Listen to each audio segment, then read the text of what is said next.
It's time for Reason. Because now we're introducing the one thing that we have that can actually change the mentality of the people that we're trying to influence, and that is capitalism. We can change their diplomacy. We can change their leaders. We can overthrow the dictators. We can try and quote-unquote free the people, but unless the people know what to do with that freedom, they're lost. The one way that we can change things is introduce capitalism. This is the Voice of Reason with Andy Hoosier.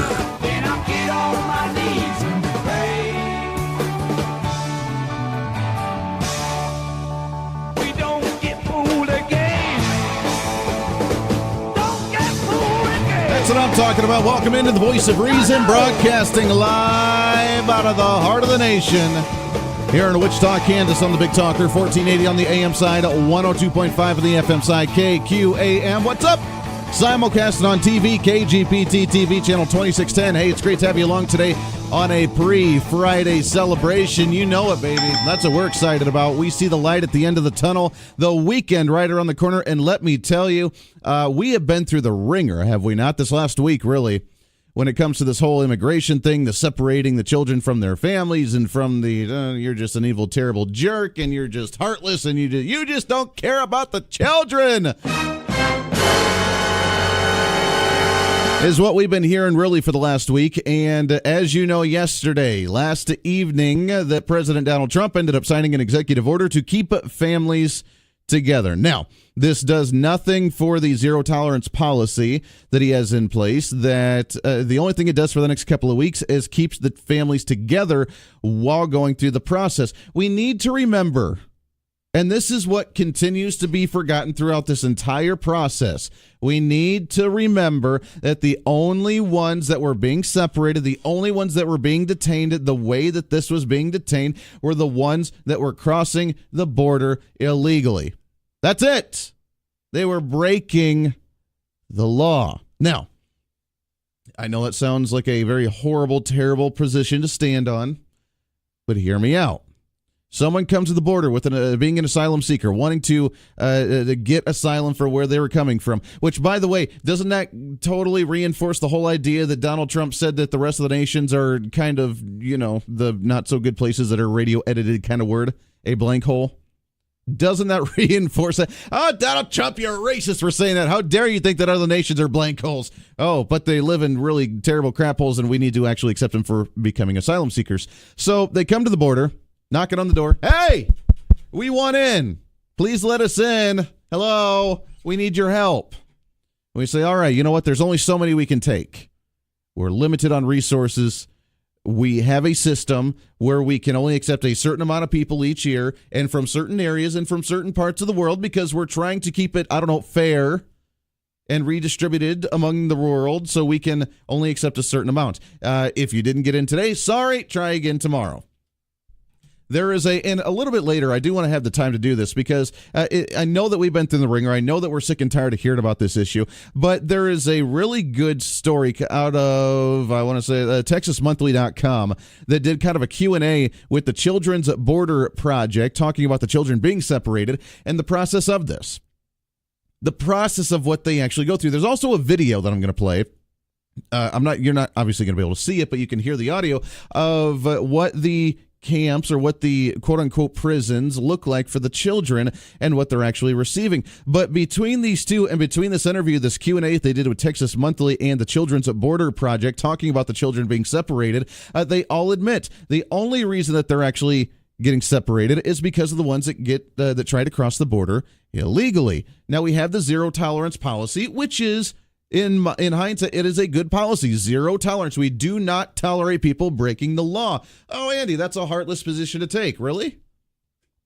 By us saying that we have to be able to manage and regulate who actually comes into the country is a bad thing. Doesn't make any sense to me. So I want to read through this to be able to see exactly what they go through. Because you knock on the door, you come to the border, hey, let us in. Okay, sorry, we're full today. So instead of waiting like a normal person would do, then you say, hey, you know what? I'm going to try and slip across. We're going to go on the boat. We're going to go across the fence. We're going to go whatever it takes. We're going to get across here because we're that desperate that that's what we're going to do. You end up getting caught, and then you say, asylum, asylum. So that way, then you start going through the process. And what do? We have to detain you. $4 billion Barack Obama sunk into these programs, building new venues to be able to take some of these people in. 250 children a day was the report on Drudge Report just a few days ago. 250 children a day, whether with families or without families. And you know what we're doing? We're housing. We're feeding, not in prisons, by the way. They're not sitting in cages. That was a Barack Obama thing, not a Donald Trump thing, sitting in little cages with tinfoil in order to keep you warm. That's not the way that we're actually treating them. They get 3 meals a day. They get 2 snacks a day. They get video games. They get TV. They get outdoor playtime. They get education. We're teaching them how to speak English. We're doing what a public education system would do, thanks to our taxpayer dollars. And then we get turned around and called jerks and racists and bigots and closed-minded, heartless, evil, horrible individuals because they're getting more than what they've ever received in their entire life when, even as a child, if they're coming here by themselves, if they come here with their families, and we put them into this place waiting to decide what we're going to do with them as they've crossed the border illegally, and we're processing them or we're getting ready to discharge them or whatever the hell that we're going to end up doing with them. They're sitting there and they're getting food and they're getting a bed and they're getting heat and air conditioning and they're getting playtime and they're getting video games. They're getting the luxury vacation time of what they wanted. Thanks to the taxpayer Joe Schmo, you and I, going to work every day, waking up right now, trying to start your day, trying to figure out how to put food on your table. And we're concerned about taking care of someone via taxpayer dollars like that. It doesn't make any sense to me. So, yeah, should we stop this process? Yeah, we should stop this process because it's costing us too much damn money.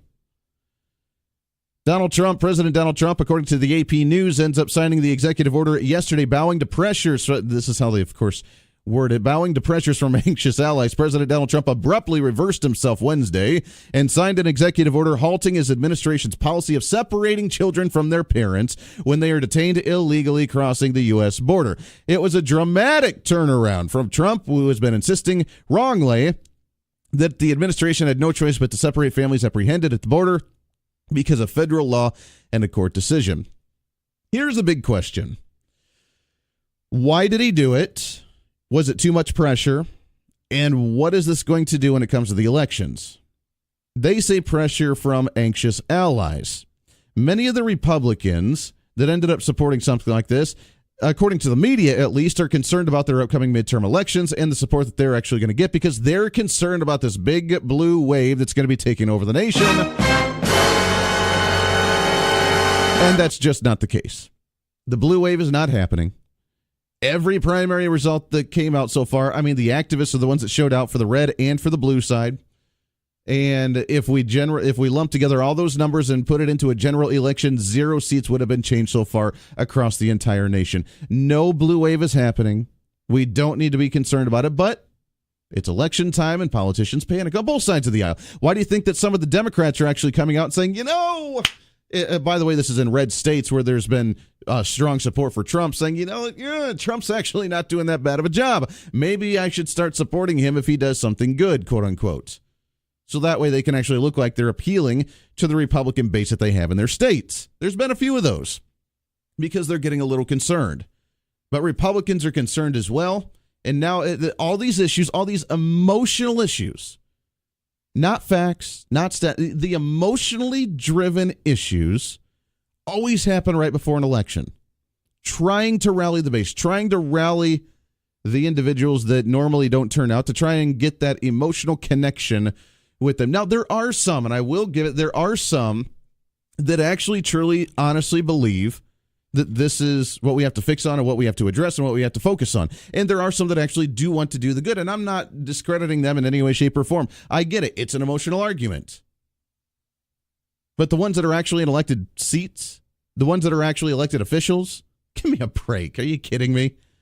Chuck Schumer came out and openly said, yeah, you know what? Yeah, we could pass something. I don't want to pass something because I want to put the pressure on Trump. Trump needs to reverse it. If Trump needed to reverse it and he didn't need Congress in order to do so, like this executive order, why didn't Barack Obama do it before him? Why didn't George Bush do it before him? Why didn't Bill Clinton do it after he signed it into law back in 96? Why is it all of a sudden now the issue? And I'm wondering, the reason is almost They wanted Donald Trump to fix it. Democrats and progressives, they usually, are not the brightest when it comes to them shooting themselves in the foot when it comes to policy making. I almost wonder if they did that again this time, because they wanted Donald Trump to fix it, not expecting him to actually fix it. So that way they can demonize him. That way they can make him look really, really bad. And guess what he did? He signed it, because they didn't think he was going to reverse his decision on this one. They didn't think that he would actually end this. So they could continue to harp on him. People get more infuriated about seeing more stories in the media about families being torn apart.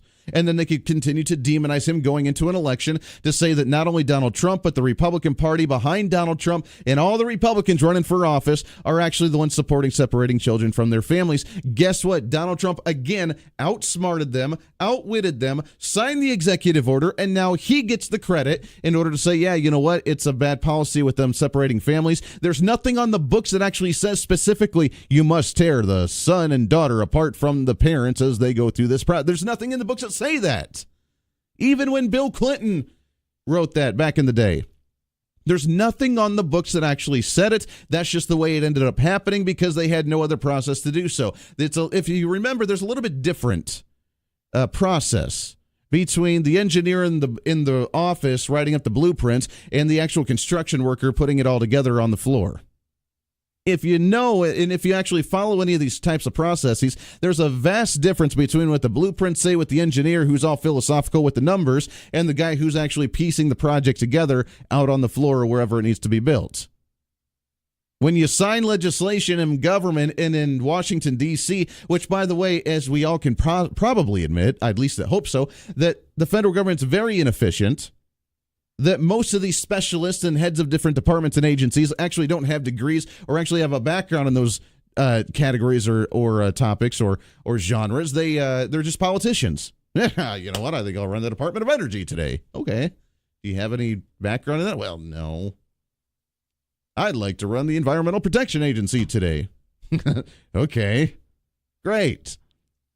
The blueprints and the engineers in the back room are way different than the ones that are actually creating the project, meaning that as we pass legislation in Washington, D.C., how it's actually implemented in the real world is vastly different. This is the system that they came up with. It's been happening for a long time, and that's just the way it was. So now we're saying, hey, you know what? Specifically, you're not allowed to tear the family apart right away. You have 2 weeks in order to have them and detain them together while we go through the process. That's what the executive order signed last night was. Donald Trump saying we're not getting rid of the zero tolerance policy. We're not backing down on this. We're not getting weak on illegal immigration. Legal immigration is entirely another issue. That's not what we're talking about. Illegal immigration is the problem, and that's what we have to address here, and we don't want to separate the family. He's now going to get the credit. What's the arson left for the Democrats? What's the arson left for the progressives? What are they going to say? Oh, they're a day late and a dollar short. Too bad for that one. Man, that was a terrible thing. He shouldn't have let that happen in the first place. That argument doesn't work because it's been happening for the last 20 years. So the question is, what's the arson left, and is this going to help or hurt the Republicans and the conservatives going into the midterm election? Your thoughts on this? 316-721-8255. 316-721-TALK. We are on Twitter at Hoosier Reason. We're also on Facebook Live, facebook.com/1480 KQAM. Let's go to the phones here, shall we? Get your thoughts on this morning. Line number one. Good morning. What's your name? Hey, good morning. This is Deacon. Deacon, what's happening, sir? Hey, it's a beautiful day, brother. Living the dream every day. Every day. Hey, I just wanted to throw something else at you real quick. Did you notice that when the Inspector General report came out about the 33,000 plus felonies that Hillary Clinton committed, most of which account to treason, people started throwing a fit about these kids being separated from their families? Crazy distractions, right? Right. It's only been happening for 20 years, but now we need to focus on that. Oh, don't worry about the fact that every lawsuit and every investigation they tried to go after on Trump, whether it was Russia, whether it was Comey, whether it was whatever, the collusion, that none of it panned out. That's all dead. Now they're starting to investigate Hillary and finding more and more shenanigans on there. And, ooh, you know what? Let's create another topic of discussion. And, you know, they've got proof that people in the highest level of the FBI and the CIA actually worked together to try to influence an American election and have a candidate put in prison.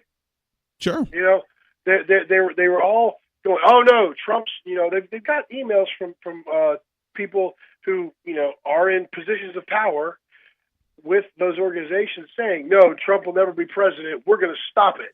Does it honestly really shock you? It doesn't shock me. It makes me very concerned.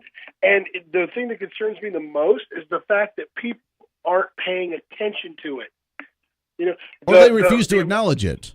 Yeah, the American justice system has been hijacked, and it's being used against the American people, and it's ridiculous. There are numerous different ways that they've used it against it. Number one, the judicial system, the courts. I mean, when a federal judge can just come out and say, yeah, you know what, your travel ban, unconstitutional because you hate Muslims, which, as you know, obviously is not the case in any way, shape, or form. When a court comes out and says, yeah, Chris Kobach, Secretary of State for the state of Kansas, you and your voter ID laws with your birthright citizenship or your birthright verification in order for you to be able to register to vote, that's unconstitutional because of the 14th Amendment. When one judge can do this, then you know that you have judicial activism, which is totally against what the purpose of the courts and the judicial branch were. Then you see this, whether you want to call it the deep state, whether you want to call it the fourth branch of the bureaucratic government, whatever you want to call it, the ones that are making decisions and doing their own bidding, their own agenda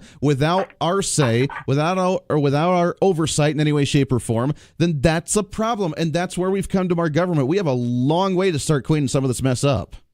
Oh, that's for sure. And the biggest problem is these people, you try to tell them what's going on. Oh, I don't get into politics. Hey, if you don't take an interest in politics is going to take an interest in you. And believe me, if these people who are, I love this football team or this baseball team, but they don't bother to get out and vote, that football player, that baseball player, they won't wreck your life. I'm telling you right now, they won't ruin everything. You're right. And there are so many people that just say, you know what, it's too frustrating. I don't want to get into it. I'm turning my blind eye to it. I'd rather see what Kim Kardashian's tweeting about today, or I'm too concerned about what the latest comment is from the coach that's trying to draft a certain player. At the end of the day, is that going to keep you free? Is that going to keep the government off our back? And is that going to keep our nation safe? Probably not. But you're right. There are more people more concerned about those types of issues.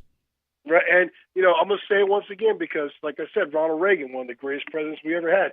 85% of something is better than 100% of nothing. Amen to that, my friend. Deacon, I love it. Day, brother. Hey, you as well. Appreciate the phone call very much. So 316-721-8255. Let's take a break. 24 minutes past the hour. We got a heck of a lot to get to today, including Dave Traubert with the Kansas Policy Institute. He's going to be talking about the educational funding in the state and where we're at with the Supreme Court for the state of Kansas as well. Talk about judicial activism. Hello! Got a lot to get to today. Stay here. This is The Voice of Reason.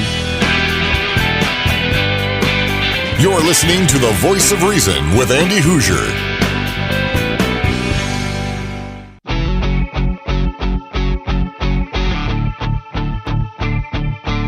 Bottom of the hour news coming up. Went a little long in that first segment. Don't worry, got some calls on the line. Don't go anywhere. We'll get to you as soon as we come back. Plus, a discussion that I've been having over the last day or two on social media that's turned into an activist movement against me and against, of course, the conservative movement, which I find quite ironic. We'll talk about that when we come back. It's never a dull moment in the world of politics, is it? This is The Voice of Reason. Stay here.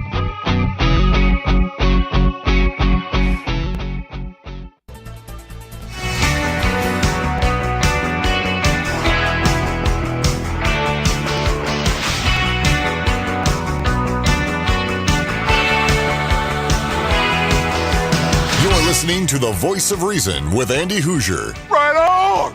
Let's do it! Rock that world! Rock that world! Give him a call at 721-TALK.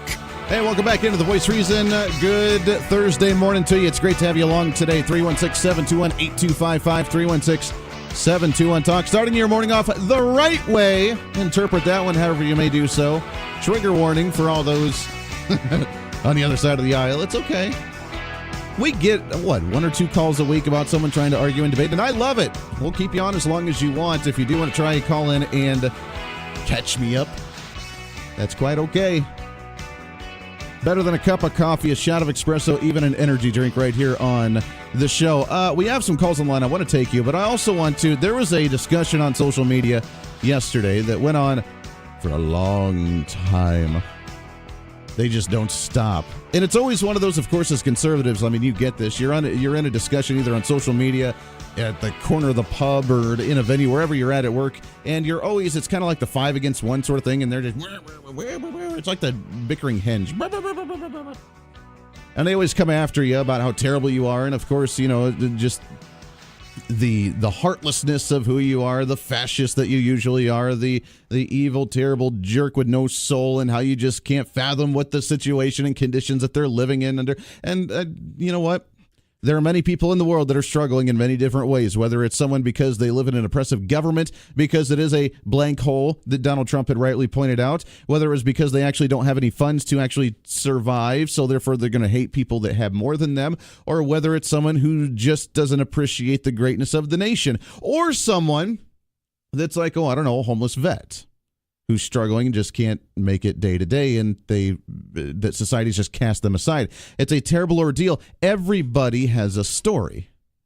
Everybody has a story. But I came under attack, which of course I started it. It was my fault. I of course like to throw the wrench in the system just to see what happens. You sink your head down in the sewer and you just kind of do the trigger warning and trigger them in a certain way, and then they just panic. And it went on all day. But something ended up happening out of it, and I almost wonder if we could create something as a community of the listeners for the show, because I think it would be kind of cool. I don't know what to do yet, but at the end of the day, the numerous individuals who had attacked me on social media and come after me, which was fine, it was fun. I don't take it personal because it's entertaining to me. It's a fun discussion to be had. And that's all it is at the end of the day, and I just like the dialogue and the debate. But at the end of the day, they were so emotionally distraught that they ended up donating to the ACLU under my name. They ended up donating under, not just the ACLU, but about 2 or 3 different organizations under my name to spite me for the whole separating of the families, because this is the thought process of evil conservatives who just hate families being torn apart, or love families being torn apart, and we're just heartless jerks. So they raised over $500 yesterday, from what it looks like, to the ACLU under my name. Now, in the political world, obviously, if that ever gets back, oh, look at that, Andy Hoosier, he was supportive of the ACLU, when that wasn't the case in any way, shape, or form, but it was people donating under my name. So I'm almost wondering if we shouldn't find an organization that is pro-immigration with the legal immigration process. That is an organization maybe helping individuals get here legally, helping the process of education and assimilation into society. And maybe we shouldn't do a donation like that as us to counter what they did. But they not only did they donate to the ACLU, but an organization called the Anti-Fascist Defense Fund. Antifa. I didn't even know Antifa was still around. But apparently they're still there and they're live in the Anti-Fascist Defense Fund. They ended up donating to that organization in my name, trying to counter the conservative stance of actually advocating for pro-immigration. So I think we should do something. I don't know. We'll have to work on a little project for us. But, yeah, that one, I found that one quite comical. But over $500 raised yesterday just because of one. I was the one and only, my wife and I, the one and only ones that actually had this discussion on social media between explaining what what immigration actually was, and that we're not anti-immigrant, but we're anti-illegal immigrant, and that we have a process that we actually have to follow, and that we cannot just assume that because someone's knocking on our door for asylum seeking, that all of a sudden we should just open the border and say, okay, come on in. Why not? What the hell?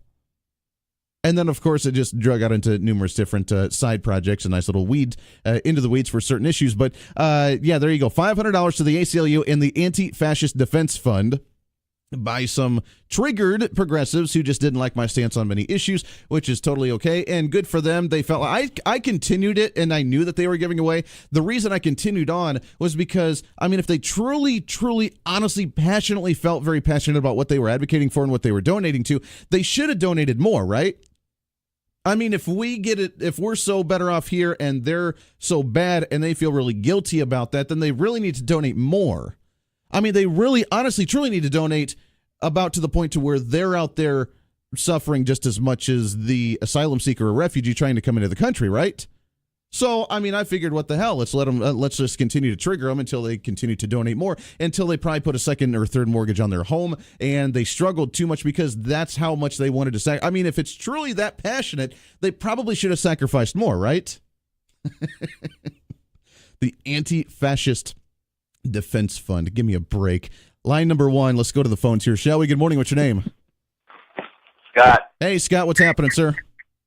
Well, there's two things. One is they're not doing nothing to keep American families together, and therefore, when the next group of illegals start coming this way, they're going to give them amnesty and a break that, again, Americans not going to get. That's very true. I mean, if you're an illegal immigrant and you're coming here because you had a bad past or a bad livelihood where you were, then it's okay. Let's go ahead and consume you. Let's bring you in. Let's give you food. Let's give you social programs. Let's get you all set up in life. Let's get you. But if you are a veteran coming back and, you're struggling because you have PTSD, you weren't treated properly, the VA, wonderful government-run healthcare program, right? And now you're living on the streets and, hey, you know what? We'll do what we can, whatever. But we need to be more concerned about the family coming here illegally and not persecuting them, because how dare that we become a heartless nation of persecuting someone who broke our laws as soon as they stepped on our soil. But the hell with some of those that are struggling here in the nation. And the voters need to remember that. And the second one is they need to drug test any police that are involved in any type of shooting, because we don't know what kind of condition they were in when they made those bad decisions, such as shooting somebody who was unarmed. So they need to be drug tested. Well, that's an interesting perspective. I mean, I could kind of go along with that. Now, I would like to assume that the law enforcement would be held to the same standards as any other business, to where you walk in and you would be clear of mind and you wouldn't be on any type of drug. And that even includes, by the way, if you're, let's say your back hurts and you have pain medication and that alters your mind, that would be something that you consider as you go into a life or death situation. Most people that carry a firearm, including law enforcement, if you're carrying a firearm in any way, shape, or form, you know the responsibility that comes with that, and you'd be responsible in what your mind altercation may be, or your state of mind may be at that time when you're carrying the firearm, especially if you're on duty. So here's maybe what we should do, is that if there is an altercation or there is a shooting, maybe not do a drug test regularly for everybody, because that can get really expensive. But well, I'm thinking it just do one for those who get in questionable circumstances such as this one, because, I mean, at least when you shoot somebody and you know, hey, this guy's unarmed, when we find out, hey, the facts of this, and we need to have these guys drug tested. So that way, at least we know they weren't under any type of influence of anything. Mm-hmm. Well, okay. I mean, I can go along with that. That's a fair compromise on that one. Scott, I appreciate it very much. I could compromise on that one and say, you know what, just for the heck of it, just for giggles, let's go ahead and do a drug test after a shooting like that. I mean, if it's something like that, sure, why not? Why not cover all our bases on that ground? Scott, I appreciate the call very much so, my friend. 316-721-8255. Let's go to NPR.org, as they did a little story trying to get the details of the actual separating of the families and what the policy actually looked like. Did Trump administration have a policy separating families at the border? According to NPR, which, again, you have to remember the source here, yes, they say in April, U.S. Attorney General Jeff Sessions ordered prosecutors along with the border, quote, to adopt immediately a zero-tolerance policy for illegal border crossings. Okay, right there, it's for illegal border crossings. That included prosecuting parents traveling with their children, as well as people who subsequently attempted to request asylum. White House officials have repeatedly acknowledged that under the policy, they separate all families who cross the border. Sessions has described it as deterrence. U.S. Custom Border Protection explains on its site and in a flyer that border crossing families will be separated. The policy was unique to the Trump administration. Previous administrations did not, as a general principle, separate all families crossing U.S. borders illegally. Again, the difference between not specifically saying so and it just happening, and them saying, well, you know what we have to do, we're just going to reinforce what we're currently doing in order to put a little more pressure on there. There's a big difference in saying Trump's evil and he wants families separated to, that's what the process kind of is happening right now, and we're just going to kind of make that happen. But the reversal, not going to happen any longer. Donald Trump signing that executive order. Do you think that it's going to help Republicans, help Democrats, or is it even going to do anything when it comes to this election? The whole reason this is brought up right now during a midterm season, during an election, is because they wanted to demonize Trump. They wanted Trump to do it, not thinking that he actually would. He did. Now what are the Democrats going to do? What's their response to this? A day late and a dollar short. How long can you keep that argument going on the campaign trail? Let's go to the phones. 316-721-8255, line number 2. Good morning. What's your name? This is Jim. Good morning, Jim. How are you? I'm just doing fine. I got 2 comments. Okay. First comment will be on the border deal, but all what Scott just said about drug testing, I believe that it's testing for alcohol and drugs and stuff is part of any police shooting for the police officers and anybody that's there. I can't swear that. I can tell you they do that with pilots who have an accident. But anyway, on the drug deal, the difference is that Barack Obama had families that came across the border illegally apprehended and then immediately turned loose, and they would disappear into the whole Neverland. United States. Sure.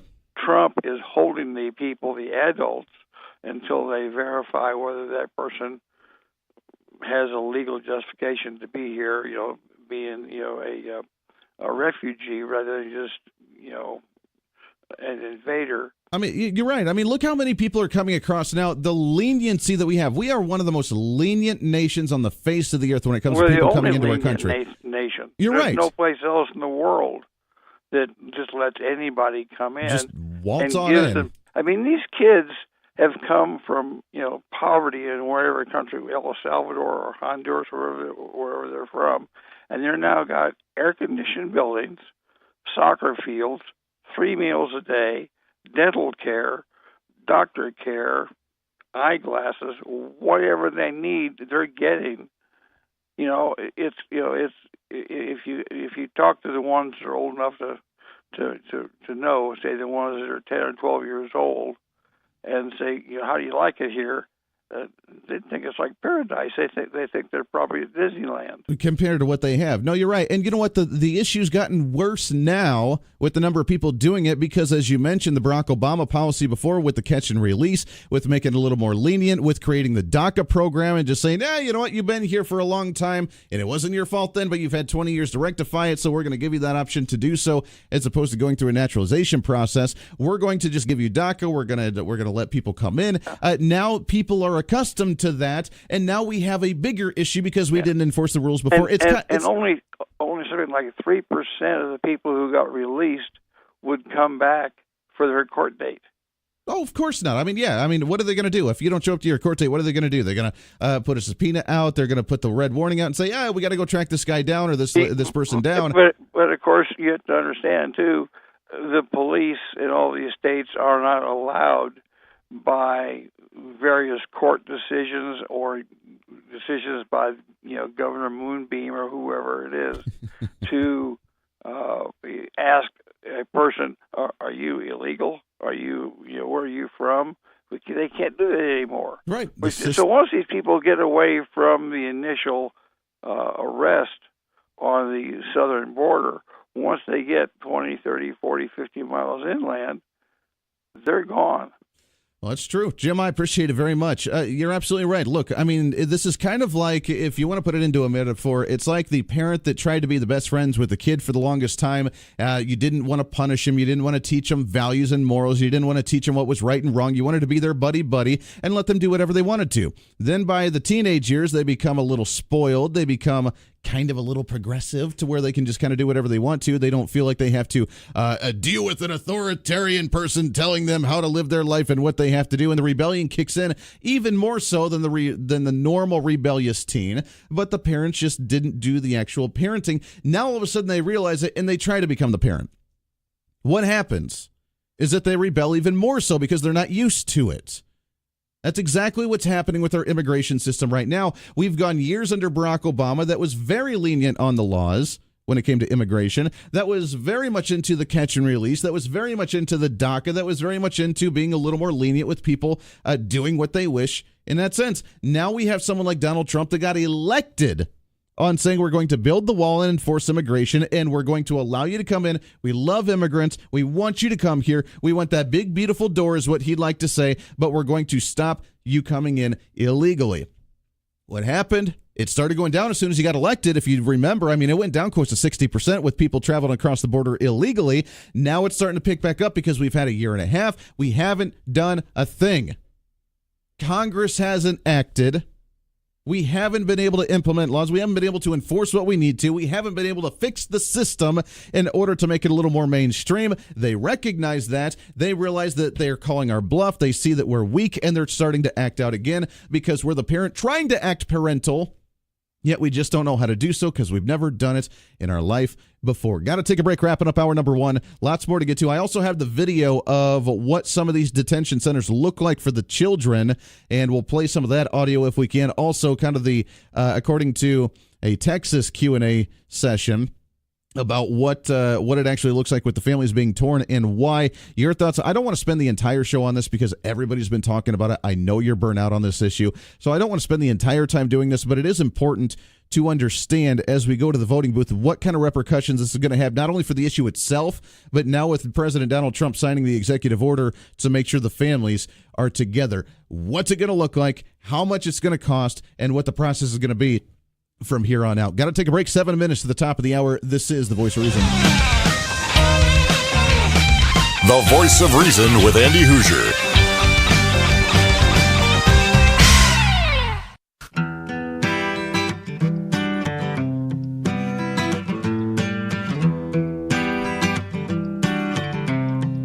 Welcome back into The Voice of Reason. About a minute to the top of the hour. Scott Stiles from the sports side swinging in for a second. Good morning, sir. Good morning. I want to say something real quick to all your great listeners. Yes. Yesterday, a NBA Hall of Famer, Yes. Kevin McHale, was in Duluth, Minnesota, where our president of the United States was making a speech. Yes. And there is people out there labeling this guy a white supremacist now and everything else because he supports our president of the United States. On his own time. And on his own time. And just now they're saying he should never be an NBA coach again. He should never have an executive position again. What does our nation come to? I mean, there are some real derelicts and jackasses out there. I'm going to tell you something right now. Here's the problem. If Barack Obama came tomorrow to speak, I would go listen, and I didn't like Barack Obama. I didn't agree with him. If Barack Obama invited me to the White House and I won a championship, I would go out of respect of the nation's capital and the President of the United States. I don't agree with everything. The tolerant left at its best. I want to talk about the story a little bit later. I appreciate it. It's Hour a number joke. 2 coming up. Stay here.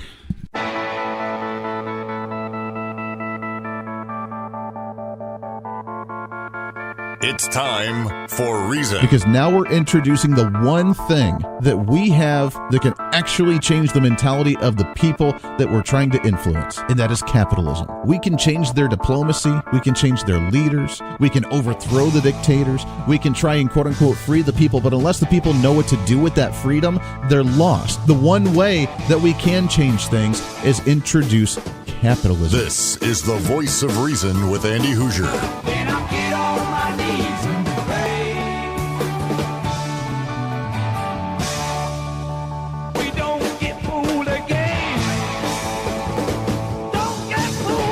That's what I'm talking about. Welcome into the Voice of Reason, hour number 2 of the Voice of Reason, broadcasting live out of the heart of the nation here in Wichita, Kansas, on the Big Talker, 1480 on the AM side, 102.5 on the FM side, KQAM.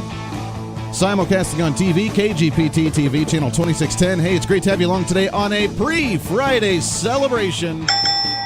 Yeah, that's what I'm talking about. We got a lot to cover today. Interesting first hour. We'll continue some of that discussion if you do want to talk about it. Of course, as you know, President Donald Trump signing that executive order to stop the separation of families at the border. What's the response going to be? I've yet to hear any progressives, any Democrats who said that, well, that was the most important thing and he had to stop it and he had to do it because Congress wasn't going to act because, well, you know why they don't want to act on the congressional side? Truly, honestly, you know why they don't want to? Number one is because they really don't care about the children. It's not really about that. It's about the emotional argument to get people fired up about the children. But the Democrats don't really care.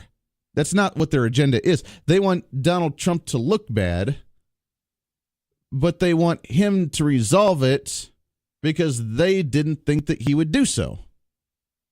That's really what it is. They don't care. They really don't care. But the other reason is that because they're concerned about what kind of immigration bill that would come out of Congress.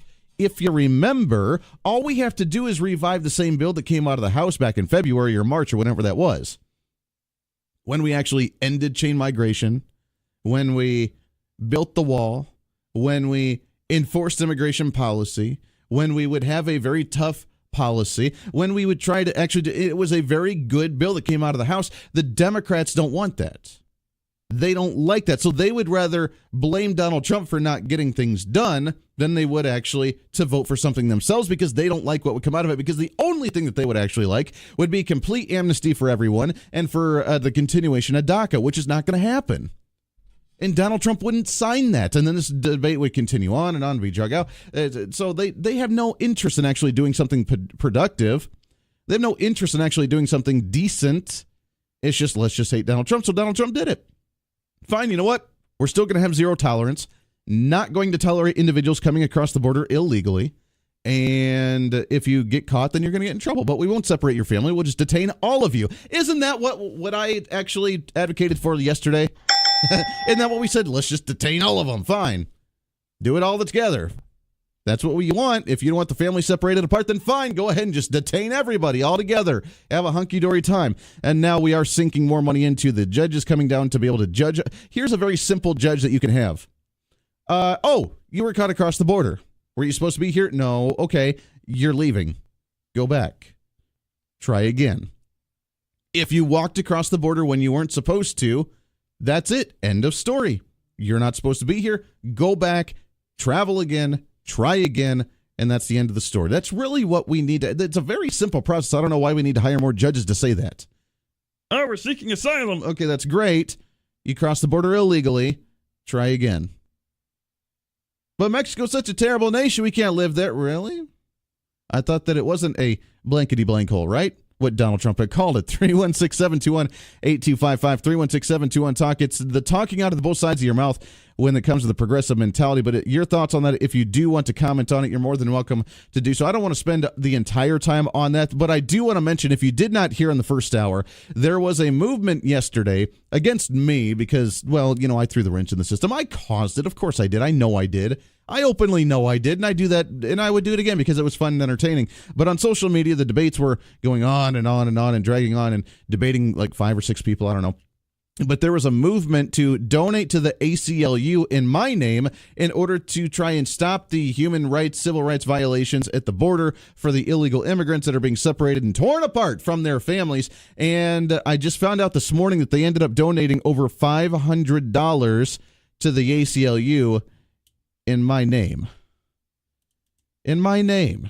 They ended up donating $500 to the ACLU to fight Donald Trump and the pro-legal immigration movement. So I'm wondering if we shouldn't do some sort of donation, some type of charity, some type of promotion to be able to donate to a positive organization that's not the ACLU, that just it says they're for civil liberties, but they're really not. They really don't give a damn about civil liberties, but it's all about whatever political agenda that they actually want. And I'm wondering if we shouldn't do some type of donation and some type of movement to counter what they, because $500 is a decent amount for some individuals who just got really upset and pissed off at me for what happened on social media. So I'm almost wondering if we shouldn't do something. Now, I don't know if we should do an immigration. I don't know if we should do a veterans. I don't know if we should do like Midwest Battle Buddies. I want to hear from you. What organization should we maybe create a promotion to rally around in order to offset what they did by trying to abuse and attack me by donating to the ACLU over $500 in my name, which I find quite ironic. I continued it openly because I figured that if they're going to donate, they're that passionate about it, then they should probably give everything they have. They probably shouldn't have anything left in their bank account. They should probably put a second mortgage or third mortgage onto their home. They should probably max out their credit cards because they're the ones that admitted that we're way better off than the individuals struggling at the border. And if that's the case, then they feel really guilty about that. And if that's the case, then they should probably give up everything they have because this is like the most important thing, right? That is the number one most important thing because they cannot live with themselves knowing that families were torn apart. So, your thoughts, 316-721-8255. Should we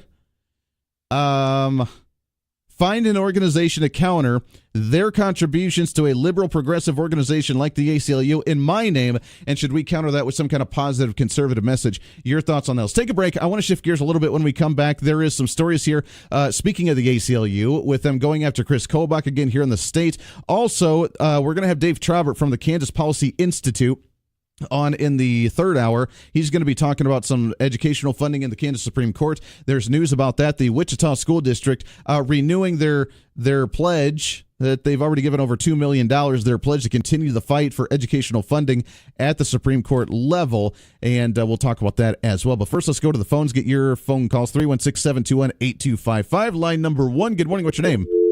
Oh, I guess we lost him. Give me a call back. I want to hear from you. We'll take your phone calls as soon as we come back. 14 minutes past the hour. This is The Voice of Reason. You're listening to The Voice of Reason with Andy Hoosier.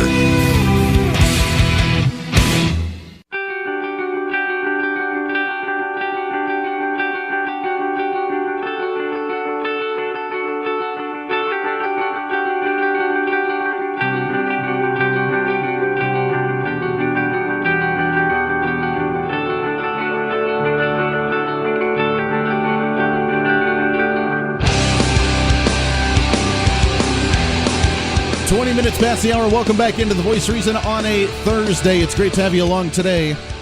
Starting your morning off the right way. You can interpret that one however you'd like to do so. 316-721-8255, 316-721-TALK. I'm getting messages on social media about who we should donate to, maybe what kind of organization or what we should There are two options right now that are up in the air. Number one, we could counter the legal movement by the ACLU, which they had donated in my name. Again, $500 Progressives. I mean, I didn't even know Progressives had $500 to their name because all they cared about was their ankle pants and their Starbucks.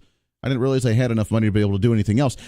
Or their hair bun nets. I mean, come on, guys. Those man buns are really turning into a trend, right? Apparently they donated $500 in my name to be able to counter my stance on the immigration issue and tearing families apart and so on and so forth. So I brought up the idea, maybe we should counter that by donating to a positive organization. And there are two that are kind of high on the list right now that I've heard so far. Number one, we could donate to the Landmark Legal Foundation, which, as you know, kind of the conservative legal organization that's been run by Mark Levin, conservative talk show host, and that fights the government. The EPA fights a lot of different bureaucrats on a daily basis. They do a wonderful organization. The other thing that we could do is, if we want to stick on to the immigration platform, is that we could donate. We could raise some money and we could donate to be able to purchase enough tasers and rubber bullets for the Border Patrol to be able to stop illegal immigrants coming across the border.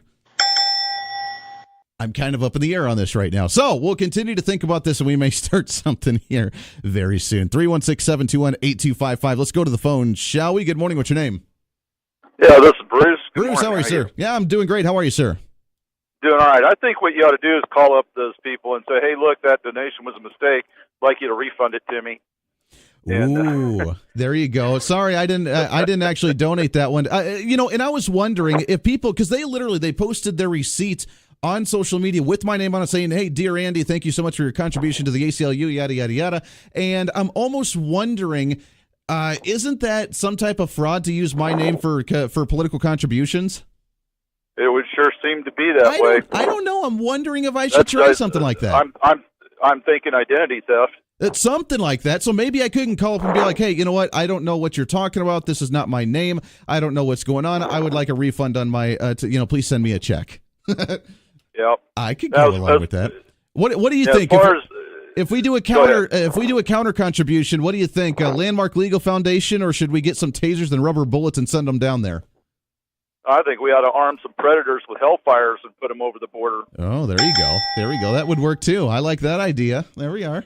Hey, I want to bring up something about the ACLU, and I'm going to digress just a little bit. Sure, go for it. If you recall, there have been a lot of actions by ISIS and other militant Islamic groups to destroy historical sites throughout the Middle East, and there were like some 1,000-year-old Buddha statues that were 20 or 30 foot tall that the Taliban destroyed, and now we have these liberal groups tearing down Civil War statues. We have the ACLU supporting them. I'm thinking there's a correlation there between the terrorist groups, and that would go a long way to,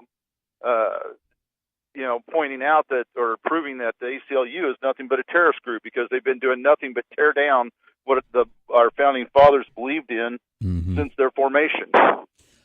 You're spot on that one. The progressives, they've been very similar to some of the extremist movements around the world lately. I mean, they haven't quite gone to the whole violence part yet. They've threatened it with the whole Antifa movement, which was hysterical in itself. Yeah, that's what you're saying. They haven't gone violent. I would argue they have. Just look at the Secretary of Homeland Security or whatever it was that was in D.C. at a restaurant here recently. And, you don't have to have a weapon to be violent when there's 6 or 7 or more of you against one person. That's true. That is true. And under the law, assault happens when you feel there's a threat to your body, your person. Sure. And I guess we could lump into to even go even further. I mean, we look at some of the shootings that have happened with, say, the individual that shot up the Republican baseball team because he was a Bernie Sandersite that was looking for Republicans. Or we could look at, these Antifa members that have gone and have beat up veterans that are in wheelchairs, or that have, as you mentioned, tear down the statues, or that have vandalized certain cities because they just despise someone like Donald Trump and the Republicans that support him. I mean, you're right. So they have taken up arms to some degree, and you're definitely right. But even just ideologically, the definition of terrorism is to bully or intimidate someone for a political gain, which is what Antifa and many of these progressives have been doing for a while now. Absolutely true. And as far as donations go, I love Mark Levin and what he's doing, but the Second Amendment Foundation has done a lot with Alan Gottlieb and those guys. You're spot on that one. Absolutely. And especially with what they did down in Deerfield, Illinois, with the whole assault rifle ban that they were trying to do, and the Second Amendment Foundation being able to stop that one. So another great organization on that front. So some good ideas. I like that, Bruce. All right. Well, thank you. You have a good morning. Hey, you as well. Appreciate the call very much so. 316-721-8255. We have some great ideas. I think we should kind of consolidate some of that and do a big Voice of Reason movement on one of these. We'll do that. We'll kind of collect our thoughts on some of that and start something here in the next day or two with that. But you're right. I mean, we've looked at the similarities and now again, I'm not saying that Democrats are terrorists in any way, shape, or form. I'm not saying that. Ideologically, the extreme fringe progressives that despise Donald Trump, think that he truly is a dictatorial, utopian, tyrannical, fascist leader, the ones who try to abuse any type of Republican or conservative that believes in traditional values, those who use the ACLU and the legal system to their advantage to try and promote whatever BS that they actually believe in. What is the definition of terrorism? It is to bully or intimidate someone for political gains. And they don't tolerate anybody that differs from opinion. Because if you differ from opinion, then it's not the fact that you differ from them, but it's the fact that you hate human rights, according to them. You hate human rights. According to them, you are heartless and you are a fascist. And it's not that you disagree with them, but it's per se, but it's the fact that if you disagree with their open, tolerant, lovey-dovey views, then by default, you are against human rights. You're against people that are different skin colors. You are against people with different ideologies. So therefore, you must be stopped because we hate you and we hate everything about what you believe in. And that, by definition, is fascism and is tyranny. By definition, as what they're fighting. As I mentioned, not only did they donate to the ACLU, they donated to the Anti-Fascist Fund in my name. Which, again, I find quite comical. Let's go to the phones here. Line number 2. Good morning. What's your name? Hey, this is Doug. Doug, what's going on? Hey, otherwise known as the ass hat. Okay. I just moved here from California. I'd say just moved about 5 years ago. Okay. There's a really good group out in California you should donate to, called Cal Guns. Check it out. I will check that one out. Another pro-gun one, which I think California is one of those states that desperately needs a little pro-gun movement, don't they? Remember, there are still freedom fighters behind the border. Amen to that one. I like that. Doug, I appreciate that very much. It's a great idea. It's something like that. Actually, but if they're going to come this way and continue to migrate east and continue to try and change California and try and change Colorado and try and change Kansas and try and change the middle of the country because they're sick and tired of their regulations while they try and continue to support those type of regulations, then maybe it's our time to stop being on the defense and preserve what we have, but go on the offense a little bit and start changing their areas, right? I mean, come on, that's what we do. By advancing conservatism, we're growing like a weed, baby. We're expanding. We're growing pretty decently. And maybe we could go and infiltrate their state and start promoting some conservative principles, some pro-gun, some actual realistic, commonsensical immigration stances, some lack of crazy, radical, off-the-wall environmental agency regulations that they have in the state of California. And maybe we could start going in and infiltrating them, being able to help, because you're right, there are many freedom fighters in those states that are actually trying to do what is best, and they may be in the minority. They may have not nearly as loud of a voice as some of those other radicals, but they're doing what they can with the best resources that they have. It's a great point. Another great idea. We'll put that on the list of potentials that what we could maybe start a movement with, and we can start rallying on a positive step. If they're going to try to attack us by abusing us and trying to donate under our names, then you know what? It's time for us to stand up and be able to do something positive from our side. Because we, my friends, we are the silent majority. When we show up in masses. We don't even have to try, and we dominate them every single time. They don't like that, which is why they try to keep us down as much as they can. Bottom of the hour news coming up. We'll shift gears when we come back. Lots to get to today. This is The Voice of Reason. Stay here. There's no shortcut home. There's no easy way out. Giving in can't be wrong. No, there's no easy way out. There's no easy way out. There's no shortcut home. There's no shortcut home. There's no easy way out. There's no easy.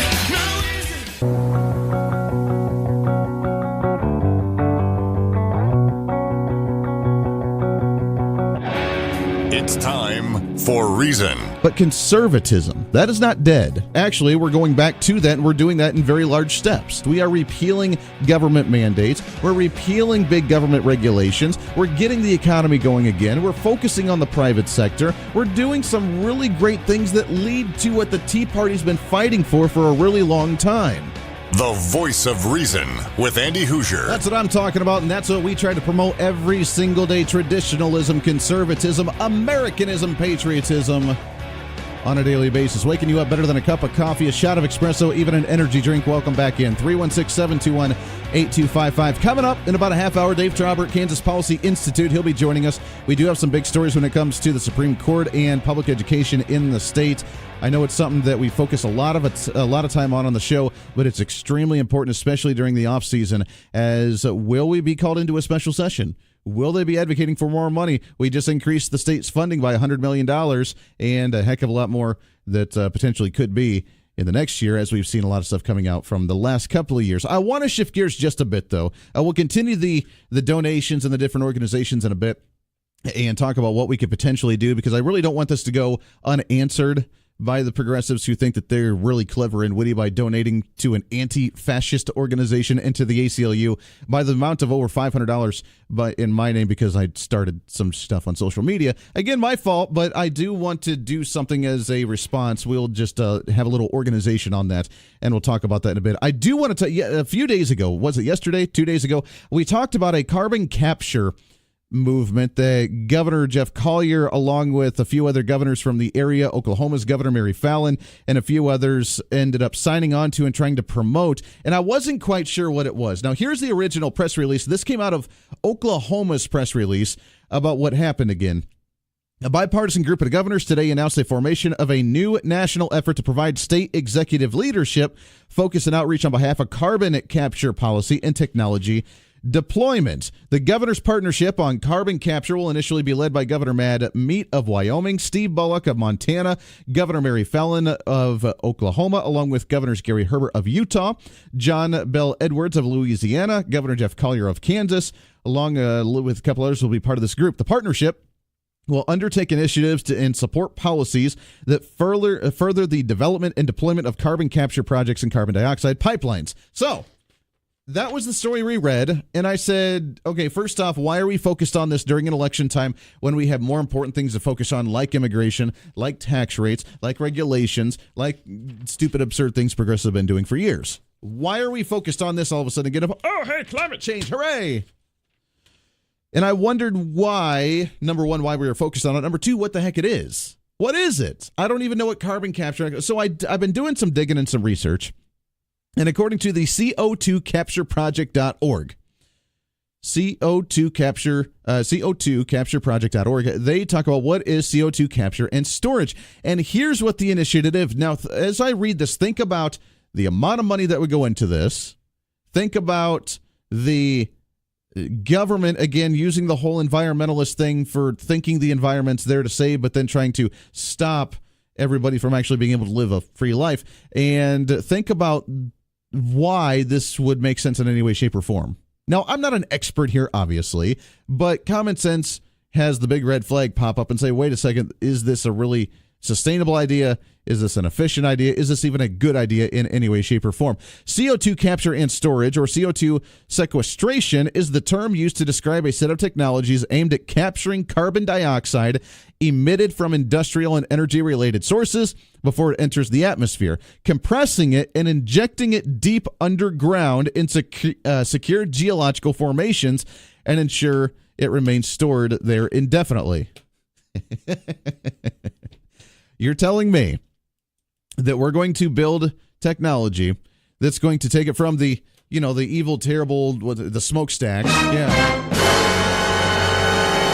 The evil, terrible smokestack that produces the CO2, or maybe it's the emission from your car or something, and they're going to try and hook up a unit that takes it before it gets into the atmosphere. Obviously, that's going to be a problem with cars unless they're like, oh, hey, you're going to have to attach this thing to the back of it and empty it every single day in this storage unit. But they're going to attach it to these manufacturing plants. They're going to suck out the CO2 before it actually gets into the atmosphere, compress it, and inject it into the ground to where we can now have pockets of gas all over in the earth. Does that sound like a good idea or an efficient idea in any way, shape, or form?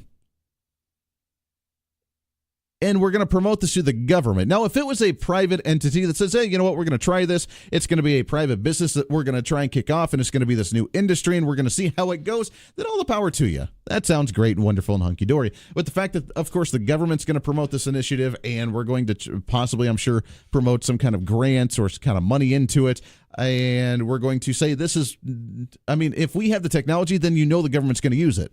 I mean, come on, let's just say this kicks off, and it becomes relatively successful. What do you think is going to happen? The government's then going to say, all right, every business, every manufacturing plant, every smokestack, everybody that actually produces CO2, you now have to actually have this. It's mandatory that you actually have this, so that way we can dig into the earth, because I thought that fracking was a bad thing, right? Fracking and drilling into the earth and actually sucking out the stuff. That's a bad idea, but let's drill into the earth now and inject gas that wasn't there and inject it into the soil or into the dirt or into the ground, however far they go down, and then hope that that doesn't cause any issues down there. This is the genius of the progressives. Of instead of actually allowing it go into the atmosphere as it naturally does, we just had a volcano that erupted that produced more CO2 than we've ever been able to produce as mankind together, combined, all of it. But the volcano erupts, and all of a sudden now we're not talking about CO2 until we inject it into the ground. So it's in the atmosphere where gas is supposed to be, but we're going to inject it into the ground in hope that that doesn't cause any type of issue. I mean, if you obviously pack gas into the ground, is that going to move things around? Are we going to compress it too tightly and we're going to put it in there to where we start shifting things, start seeing more earthquakes? What is this going to lead to? I don't know the details of this. Maybe they're not going to put as much in there, but I don't know. I mean, obviously you're going to have to pack it in there to some degree, unless you have numerous different little pockets all around the world, and that's going to be a really efficient process, right? But the government's going to promote this. The government's going to say this is a good idea, and then we're going to start making it mandatory. You know what's going to happen.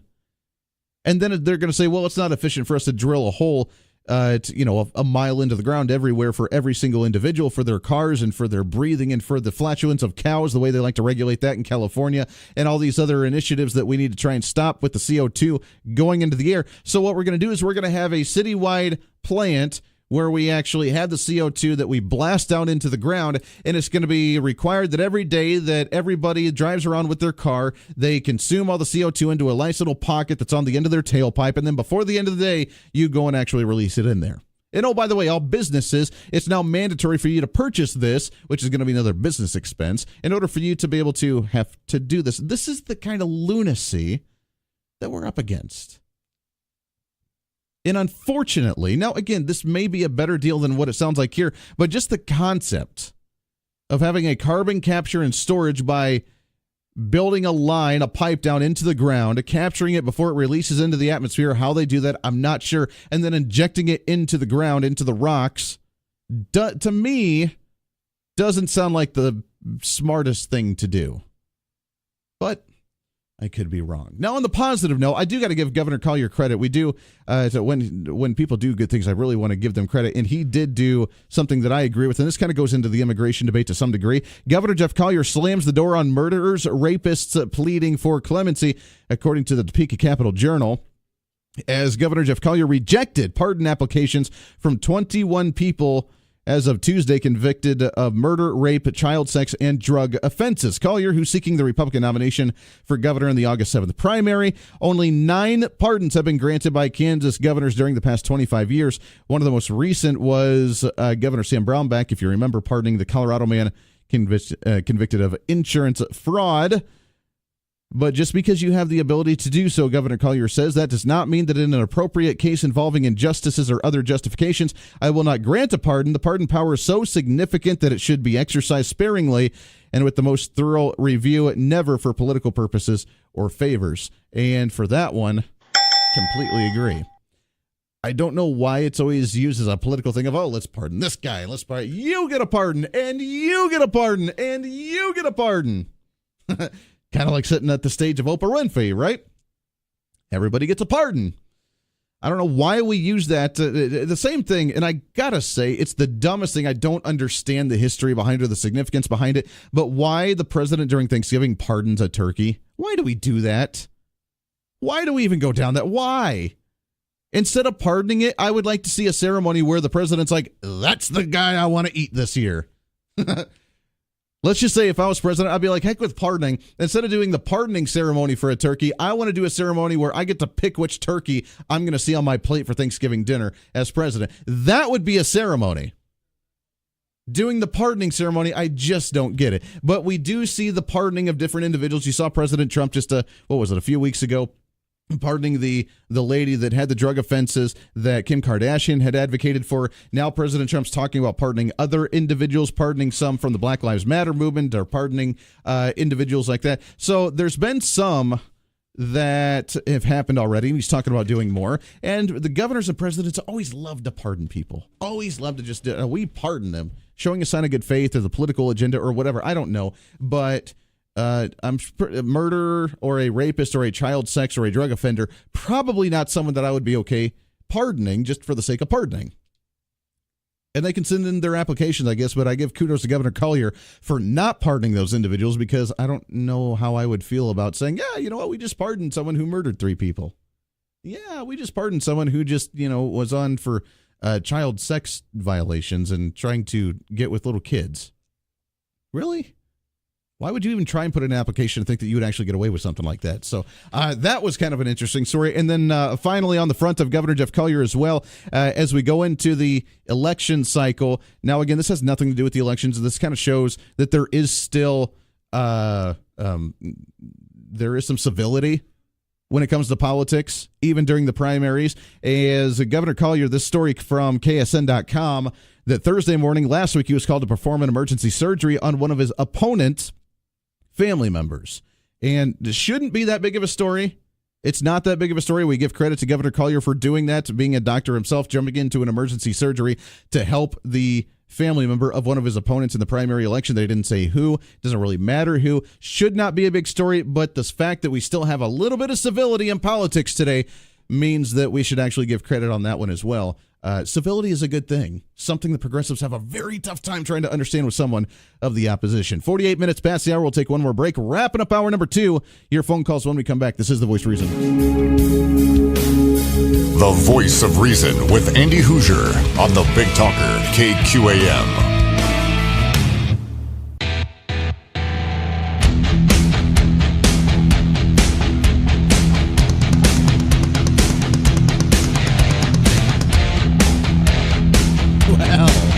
Welcome back into the Voice of Reason, wrapping up hour number 2. 7 minutes to the top of the hour, 316-721-8255, 316-721-TALK. On a Thursday morning, the pre-Friday celebration, rocking and rolling right along, baby. That's the way we roll today.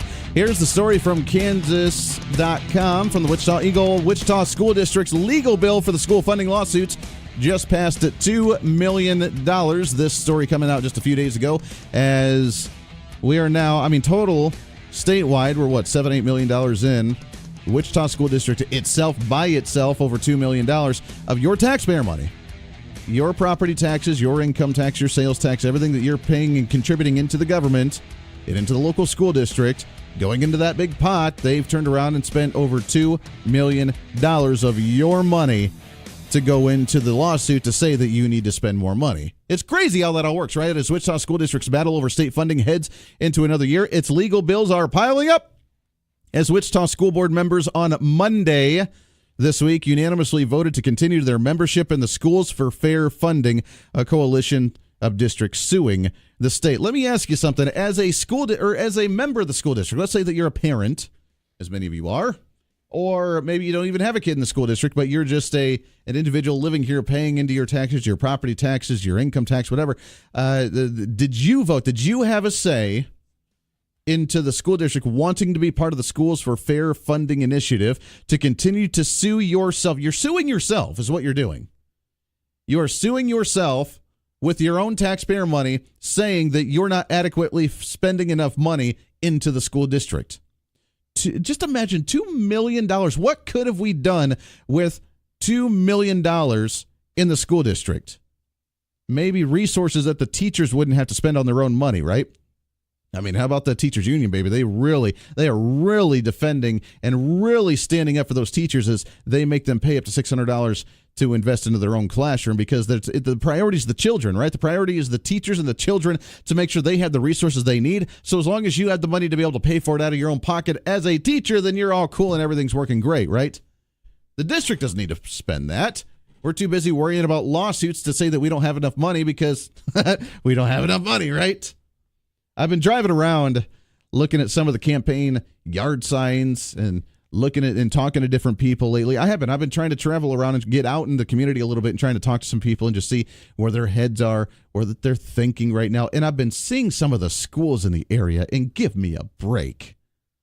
These brand new buildings, these massive buildings, these Tiger Woods looking football fields that look like Tiger Woods' backyard. I saw one, and I'm not going to say where, where if you actually are in that area, but I saw one recently with with an obstacle course and a rock climbing wall outside. A massive obstacle course where you can have, it looks like a zip line or something. It has the big rock climbing wall. It has all these things. It's right there. These massive venues, these massive extracurricular things, and we're saying that we don't have enough money for teachers or for the resources to buy Kleenexes and to buy dry erase markers and to buy books and to get new books or to have enough desks or chairs. We don't have enough money in the classroom for this stuff, but by golly, we better have the primest, cleanest, nice little football field outside, and it's going to look like Tiger Woods' backyard. And by golly, we really need a rock climbing wall out there. And by golly, we better have a bistro in the administration office for these administrators, because they need their coffee while they're suffering and struggling through the workday because they don't have enough money to continue to do what they do, and they need more workers, and they need more resources, and they need more computers, and we need more bistros so that way we can buy our coffee.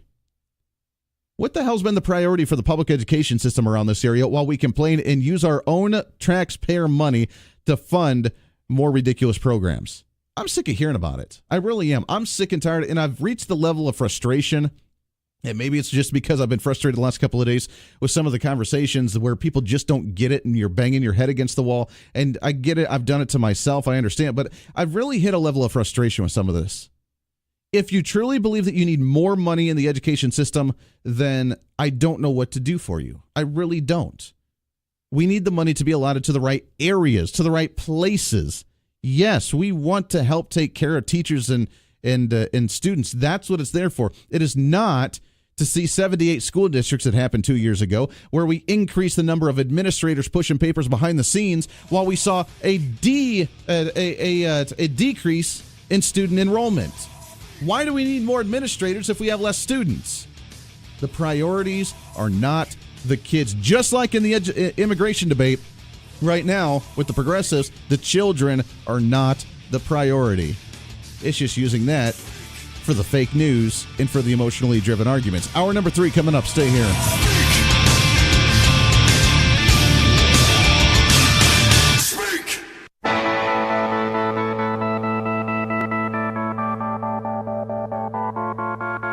It's time for Reason. Because now we're introducing the one thing that we have that can actually change the mentality of the people that we're trying to influence, and that is capitalism. We can change their diplomacy. We can change their leaders. We can overthrow the dictators. We can try and quote-unquote free the people, but unless the people know what to do with that freedom, they're lost. The one way that we can change things is introduce capitalism. This is the Voice of Reason with Andy Hoosier. Then I'll get on my knees and pray.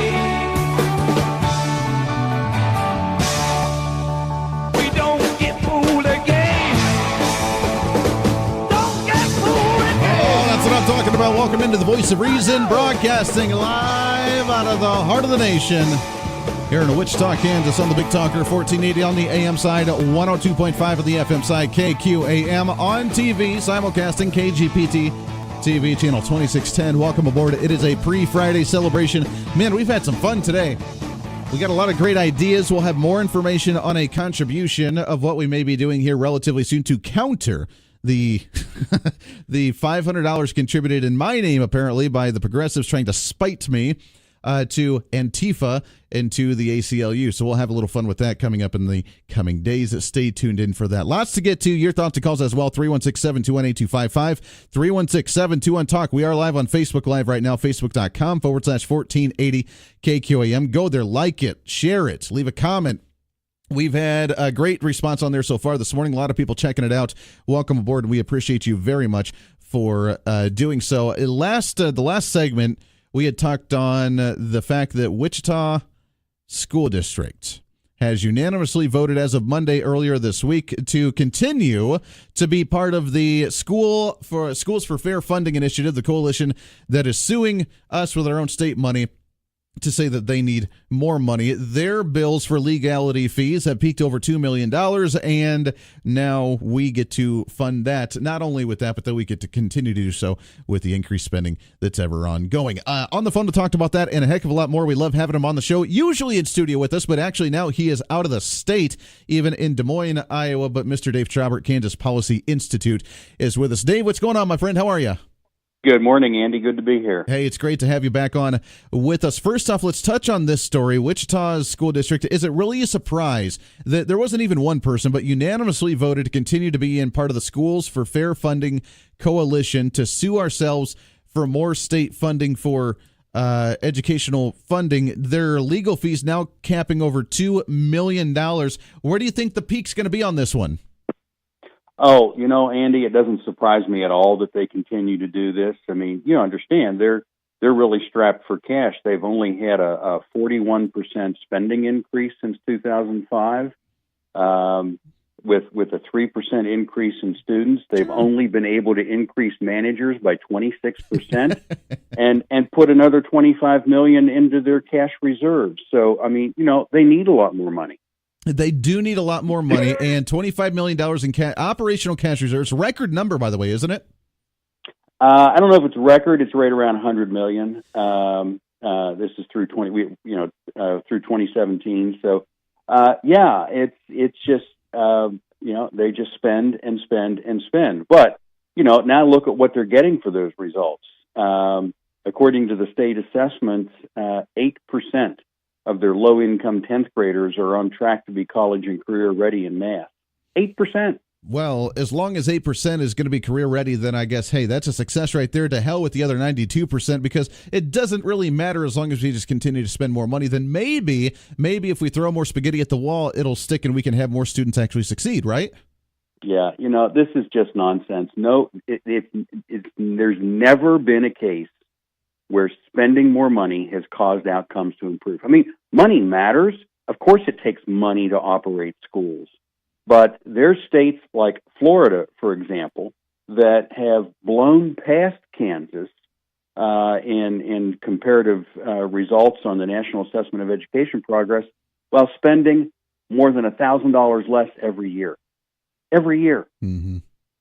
It's unbelievable to see the extremes that we've gone to here, and it doesn't seem to end. Have you heard any news yet as of the Kansas Supreme Court, what decision they'll be making? There was a story I saw, about a week or two ago that said, well, we're leaning towards the fact that it may not be adequate enough, so we may be calling a special session. But have you heard any more news on kind of more direction on where we're going with this decision? No, there's no news, but the longer it takes the court to respond, the less likely the conventional wisdom says there'll be a special session. Because, I mean, it's not that anything, who knows? I mean, this is a court that has just run rampant and forget the rule of law. But they gave a June 30 deadline. They wanted this done. They can't wait until June 25th and say, oh, by the way, you have 5 days to get this done or we'll close schools. So right. It's getting to look more likely that, I don't believe that they'll say, okay, that $819 million you put in there, okay, that's good enough. I think they're more likely to say, we'll give it another year. They're going to want to hold on to jurisdiction over this. I mean, and I could be wrong, but it's probably just going to extend the pain. It's an election year. Right. And if you come back and say, spend more now, that causes a tax increase. That could cause some of their friends in the legislature to get booted out and maybe bring in more conservatives, which might get a constitutional amendment, and the court doesn't want that. So this is all about politics for this court. It is nothing about kids. It is all about politics and deciding, they want to mark their territory. They want to be able to show the legislature they can tell them when to jump and how high. Well, exactly. And as you mentioned, I mean, not just being all about politics, but they're scared of us calling their bluff because this has been going on for way too long. And I think the longer this goes on with this suit, with the decisions, that they're treading lighter and lighter and thinner water, because pretty soon we're eventually going to get frustrated and say, what do you want? Do you want 80% of our taxes going towards education? Do you want us to double our tax? What do you want? I mean, people are sick and tired of hearing about this every single year, and they're not able to shut down the schools, as we've talked about before. There's no way for them to tell the state treasurer not to sign the checks. There's no way to try and tell the teachers to shut down and walk out of the classroom. They're not able to do that. So they're trying to tread and say, well, we'll go for it for another year, but when you reconvene next year, we're just going to need more money, or else we'll threaten to shut down the schools again, and then we'll ride it out and see if we can do it. And they try and do it in a very manipulative kind of way, because they're not giving us direct, this is not going to work. Obviously, if it's not going to succeed, then it's not going to be worth it, and we're just going to shut down schools. They're not doing that, which shows me that I think they're a little scared of us, aren't they? Well, of course, because, and we're already there, Andy. The last public opinion poll we ran statewide showed that the majority of moderates want the court out. The liberals want the court out of the picture. Mm-hmm. People are fed up because they know where this is going. It's not producing anything. It's leading to higher taxes. And the court's not, they're way overstepped their bounds. So the public is already there. The public says overwhelmingly, get the court out of setting funding. Right. Make them follow the Constitution. Now, the thing, though, is the legislators are afraid of that, because the legislators, the majority of them, are focused on, what do I have to do to stay elected? And they know that the school lobby and the unions have tremendous control over who gets elected.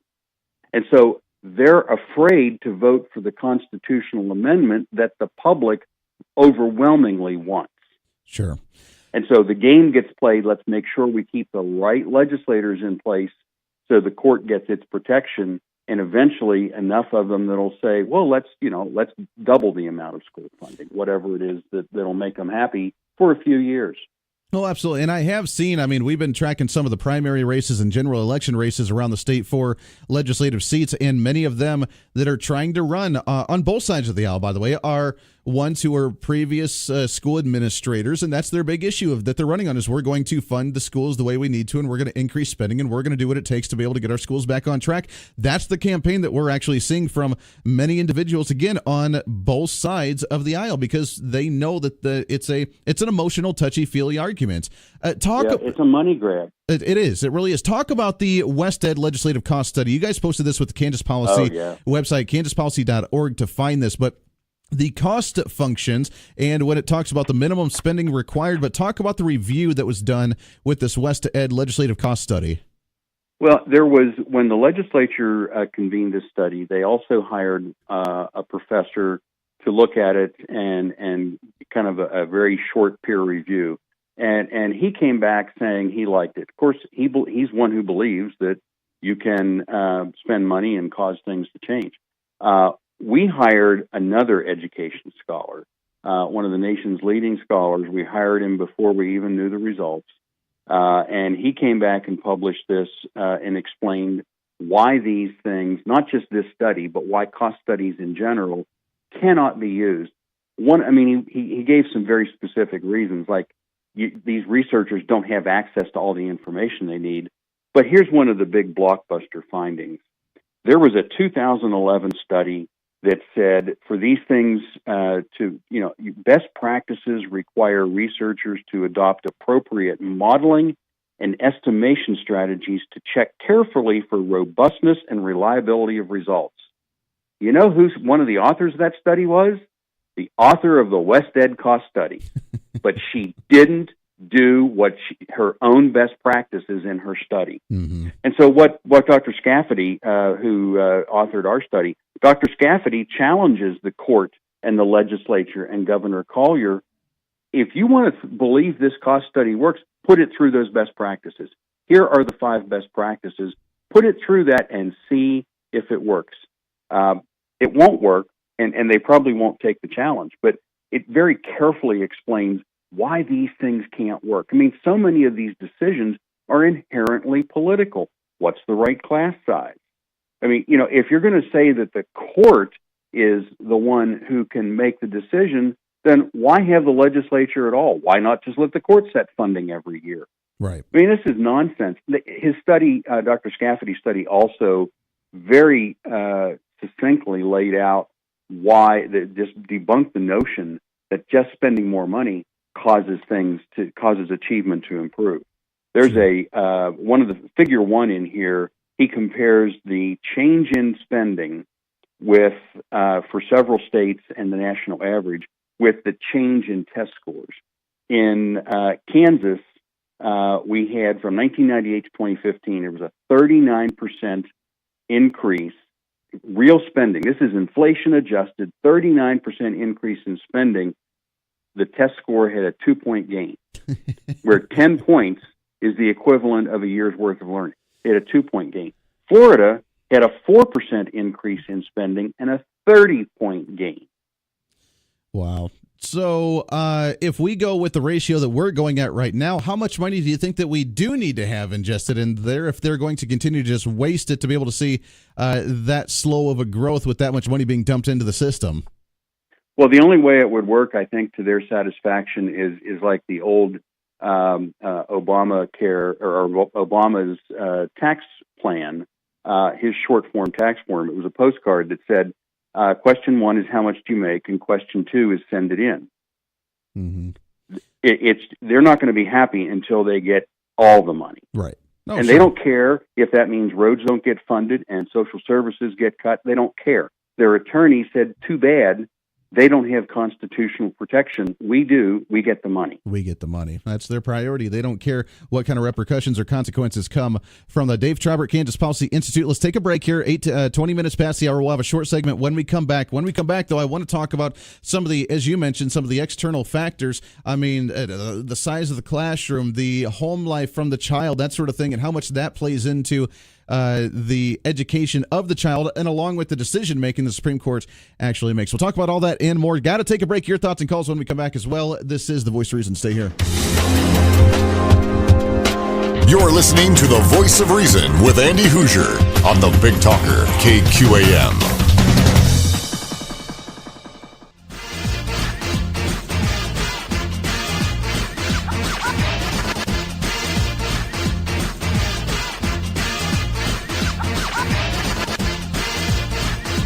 26 minutes past the hour. We got just a few minutes to the bottom of the hour with Dave Trauber at Kansas Policy Institute. And Dave, I know we've talked about this off and on before, and we've mentioned it with you on and without you on the show about the outside forces of what leads to education and the success of an educational youth as we try and get them to get prepared for careers or for a college or whatever with the higher education.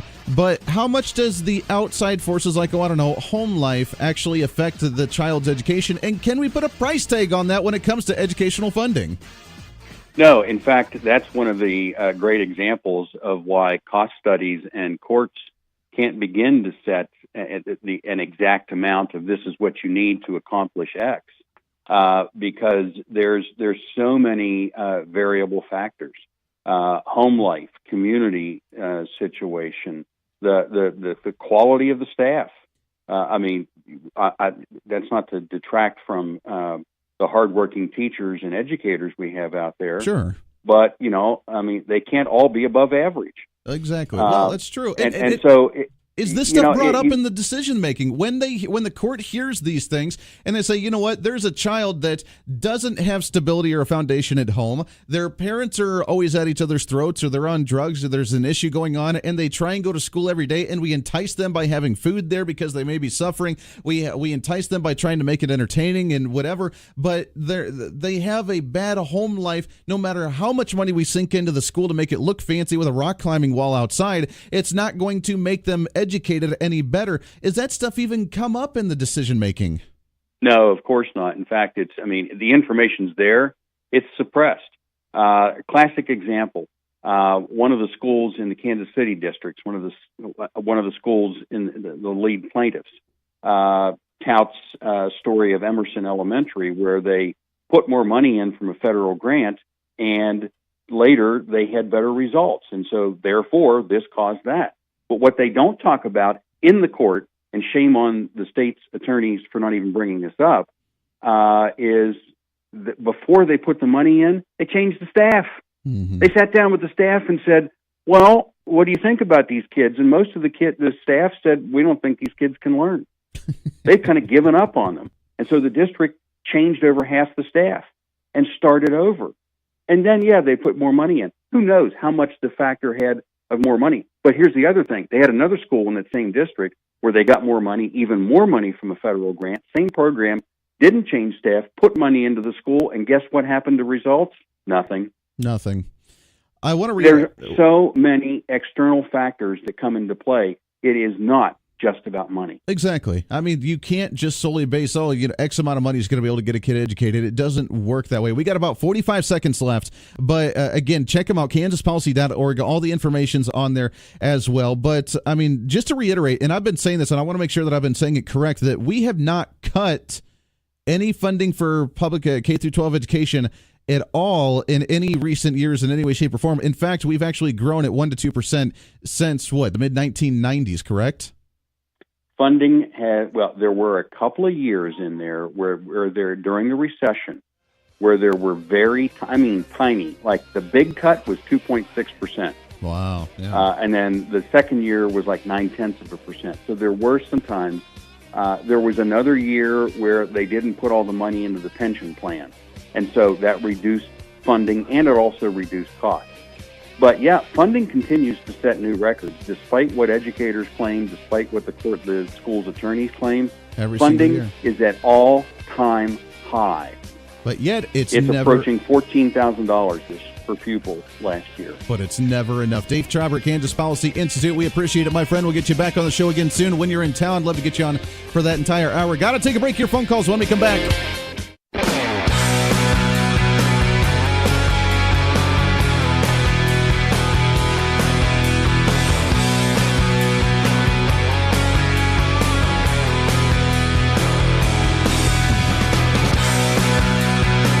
Wichita's fastest growing radio show. You're listening to the Voice of Reason with Andy Hoosier on the Big Talker, KQAM. Hey, welcome back into it. Wrapping up the program today. It is open lines to you for the last half hour. We'd love to hear from you. What's on your mind? We've covered a lot of ground today. We've had a lot of fun. We've had some frustrating moments. But we'd all do it together, and we appreciate that very much. 316-721-8255, 316-721-TALK. If you want to join into the program, you are more than welcome to do so. Thanks again to Dave Traubert, Kansas Policy Institute, joining us. You can check them out, kansaspolicy.org, and get that information for what he talked about. There's a lot to get to, especially when it comes to the topic itself of the educational funding. We'll do more of that later on as well. But you can talk about whatever you want to. The executive order from President Trump, again, waiting for the thanks from the Democrats on that one. The thank yous. Thank you, President Trump. You're keeping families together, something that, you didn't necessarily do yourself, but, you stopped it, something that we never talked about in our entire life until just now. And Barack Obama was doing it, and George Bush was doing it, and Bill Clinton was doing it, and everybody was doing it. So thank you, President Trump. I don't know if we'll wait on that one. We'll hold our breath for that one. 316-721-8255. Let's go to the phones. Line number 1. Good morning. What's your name? David. Hey, good morning, sir. How are you? Pretty good. Hey, very good. Yeah, go for it.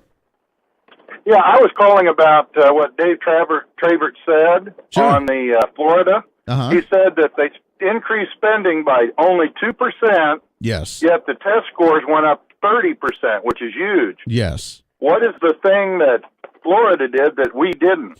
They didn't focus on the administrative state. And there's a great article that actually the Kansas Policy Institute came out with. I'll share it on the Facebook and social media, and I'll find it and track it down. We'll read it on the show as well. But what they did was they didn't base their educational levels based on funding levels. They didn't look at it as a fact of, if we spend X amount of money, then we'll have an X percentage rate of success when it comes to test scores or graduations. They didn't look at it that way. They looked at it as, okay, let's try and focus on the money where it needs to be applied to, and then see what other forces outside of the educational funding aspect of it that we can actually do to improve education. And yet they increased it by 4%, just a marginal amount, and we see a 30% increase in test scores in Florida. They have one of the better systems that they have because they haven't said, you know what, every little bit of money that we get, we're not going to increase the administrative side. We're not going to hire new superintendents or deputy superintendents. We're not going to take the money away from the classroom or from the teacher,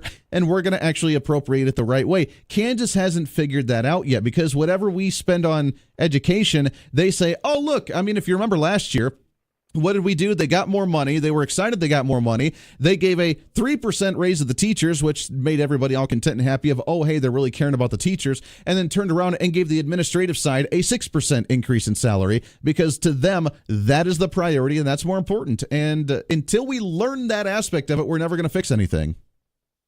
Well, I think that's true, and that's an important point because on your priorities on how you spend the money is very important, but the other part of it is Florida has been one of the leading school choice states. So they've allowed more kids to escape and go to good schools. So that's accounting, I think, more for the big increase in performance. Exactly. It's not just about money. It's also about what they can do with it. Exactly. No, that's an absolute great point. Until we start learning that we could actually have a choice to go to a private school, go to a charter school, do something else other than just be forced into one district, and that's where you have to be at with the school that you're going to. I came from Colorado where they started this fight, and we had a lot of parents that were not happy with the school that I went to or the school that was near us. The closest one was 20 minutes away in a whole other town of Conifer. We were in Bailey, and there would be people from Bailey who would transport their kids to Conifer every day, and there were people from Conifer that would take their kids to Bailey every day because they didn't like the school that district that they actually lived in. So they would do that. Why don't we have that choice to do so? Why don't we have the choice to say, you know what, there's a public school here, or there's a private school there, or there's a public school across the other side of town that I really like, and I'm going to take my kids there. Why don't we have those types of rights? It doesn't make any sense to me. Well, and another point that Dave made was that the staff, they increased the spending, but the staff could care less, and there was no improvement in test scores. Right. When they changed the staff and had a good group, then they could do it. Sure. Well, the same thing applies on the public. Unless you're having sex with a student, it's hard to get rid of a bad teacher. So the bad teachers remain. Right. So we end up with, in a private school, however, they have to appeal to people's pocketbook. So they have to say, okay, if we have a bad teacher, we got to get rid of them. Exactly. Now, it's not going to be perfect, but it's far, far better than a government school system where the bureaucracy is there to protect itself and to keep bad teachers. Well, I'm into that. We don't hold the same accountability to a public school as we do a private school, because the private school, I mean, you're paying directly out of your own pocket, and if you're actually not getting what you paid for, then you're going to be upset as a consumer of a private market option. In the public school, we should be thinking the same way. Our taxpayer money is funding this. If we're not getting the education that we need out of this, then I'm taking my money somewhere else and actually utilizing sources elsewhere, and we haven't come to the realization of that as the consumer part of it either, really. We need to work on that part. Well, if we had school choice, then the public schools would improve because they would start losing students, and they'd say, oh, well, maybe we do have to get rid of that bad teacher or we're not going to have any kids. Exactly. So I think it helps both sides. Amen to that one. David, I appreciate it very much. You're absolutely right. We need to stop looking at how much money we dump into there. It's kind of like what the woman says. I mean, come on, how many times your girlfriend or wife say, it's not how big, it's how you use it. And that's really, it's not how much money you dump in, it's where you actually apply it. Kind of the same concept goes here. Think on that one for a little bit. Let's go to the phones, line number 3. Good morning. What's your name? Good morning, Andy. It's Ron. Ron, how are you, sir? I'm doing pretty good. Living the dream. Living the dream every day. Back to Mr. Trump signing the where they don't separate the children from Sure, the executive order. Parents. The executive order. You know, the Democrats are just playing him like a drum right now, because what's going to happen because of the Flores supposed settlement, which has the force of the law, okay, as soon as that 20 days is up and they let the kids go but keep the parents, they're going to yell, oh, you can't do that because you're separating the kids from the parents again. Sure. You know, so it's just a circle. No, you're right. I mean, they're definitely trying to trick him up because that's always their end game, and we always got to be a step ahead of them. I don't think that they anticipated him signing the executive order, which kind of put them back, because I'm still waiting for the thanks on there. We haven't heard any, obviously, and I don't anticipate to do so, but we should. But you're right. So they're going to wait this out. Now, what we need to do is we need for him to come out and say, look, this is not an executive order decision that needs to be made. I'm doing it temporarily, but Congress needs to act. This issue, like any other issue that we've talked about with immigration, is the side effect and the consequence of what we're doing when we're not enforcing actual immigration law, and we're not enforcing the rule of law, and we're not enforcing people from coming across the border illegally. We're not. If we would fix that problem, these issues would go to the wayside. We wouldn't have to worry about it. This is temporary, but it's going to continue to happen again until you act as Congress. Let's get her done. Get something to my desk, and let's make it happen. And that's really the kind of stance we need to make on this. Andy, I have a suggestion for where they donated money for the ACLU. Yes. If you get your money back, donate the money to the Second Amendment towards Second Amendment. The Second Amendment Foundation. And in their name. That's what I was almost wondering, and if anybody's just tuning in and didn't hear the last couple hours, we've been making a joke because over the last day or so, I've been in some fun discussion on social media and got some liberals so triggered that they ended up getting angry on my stance on the immigration thing and donated to the ACLU in the amount of over $500 in my name between the ACLU and Antifa. Can you imagine this, Ron? They donated to Antifa under my name. This is ridiculous.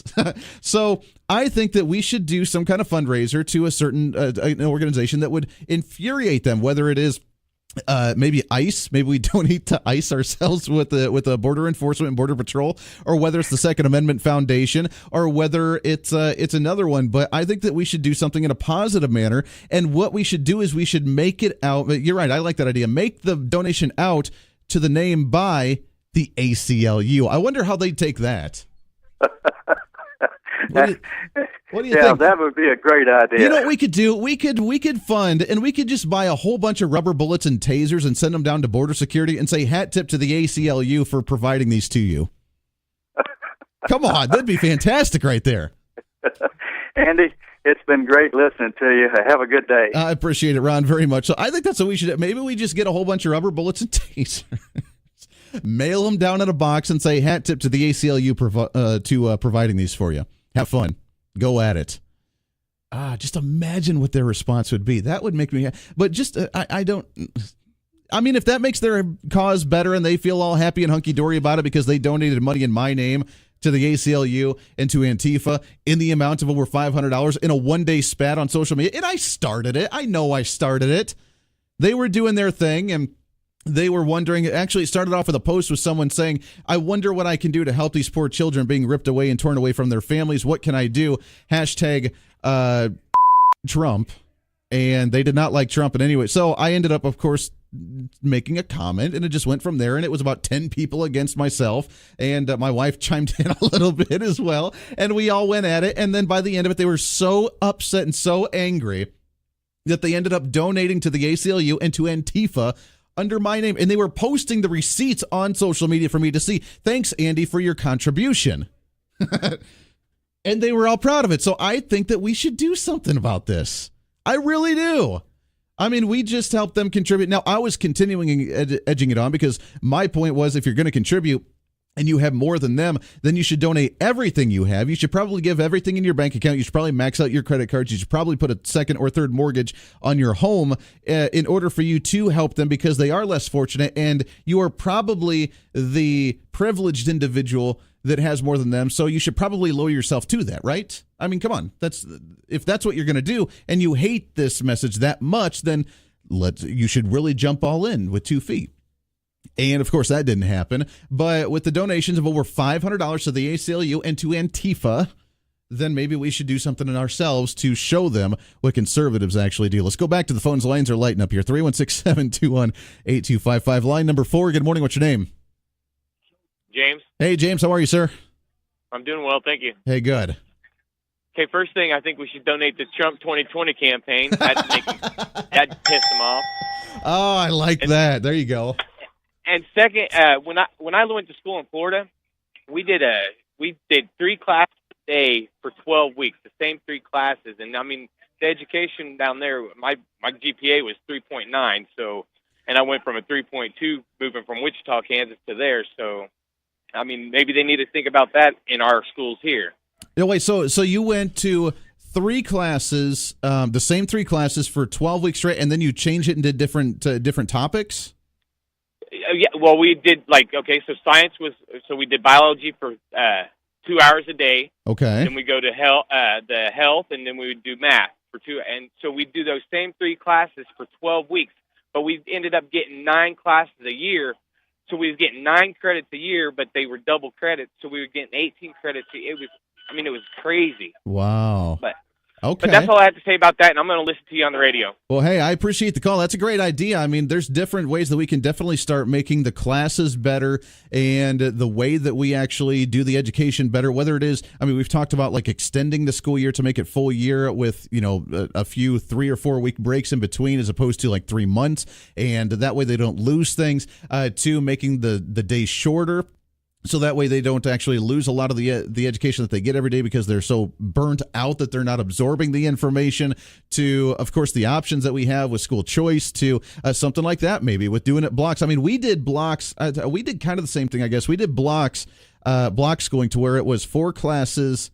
I want to say 4 classes a day. And it was like an hour and a half each one, 4 or 5 classes. And it did something like, they changed it up. I don't remember how they do it. We used to do like 7 classes a day sort of thing. We'd run through it like every 45 minutes. But then we changed it. We would do longer sessions, and we only did like 4 or 5 classes a day. So it was maybe something like that. But a lot of different ideas that we can actually work towards making that positive. Let's go back to the phones here. Line number 1. Good morning. What's your name? Hi, Andy. This is Helen. Helen, how are you? I'm doing just great. Good. Did you hear about, I don't know if you guys have already talked about this or not, but Peter Fonda, brother to Hanoya Jane Fonda and Henry Fonda, that he was saying that Barron Trump should be taken. He says this little 12-year-old boy should be taken and put in a cage or in a cell with a bunch of pedophiles, perverts. Sure. Now, what a perverted, sick idea Well, come on. The ones that are trying to scream morality on this issue of the fact that how dare that we tear families apart and we tear the children away from their family, they're the ones that are screaming morality when they're the ones that have advocated for things like abortion. They've advocated for things like this of, oh, you know what, let's allow pedophiles. Let's try and tear the families apart for justice, because to them it's all about the retaliation. So not only should they try and help people in need, but they should go out of their way to harm people that have a different approach of actually doing things because they don't like their approach to it. That's the way they roll, Helen. That's just who they are and what they do. It's unfortunate. Right. It's heartbreaking. But yeah, for someone to make a comment to say, you know what, let's take Barron Trump, who's 10, 11, 12 years old, whatever. Oh, sick, yeah. Put him in a cage with a bunch of pedophiles, and that'll show Trump. Then he can experience what they go through every single day. I mean, they're just, it's sick. It's a sick kind of minded mentality. Exactly. And but my question still is, what proof and documentation do they have that these children actually belong to these adults?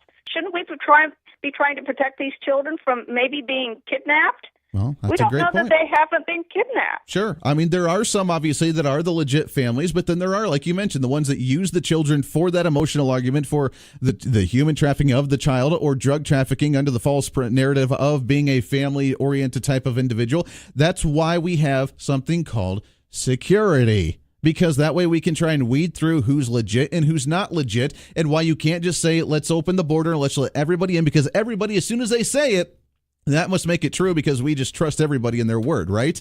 Because you obviously trust conservatives in their words when they say that they actually care about immigrants and we're not racist, and then you actually take us at our word, right? It's true, but obviously they don't listen. Let's go back to the phone, sneak one more in before a break, shall we? Good morning. What's your name?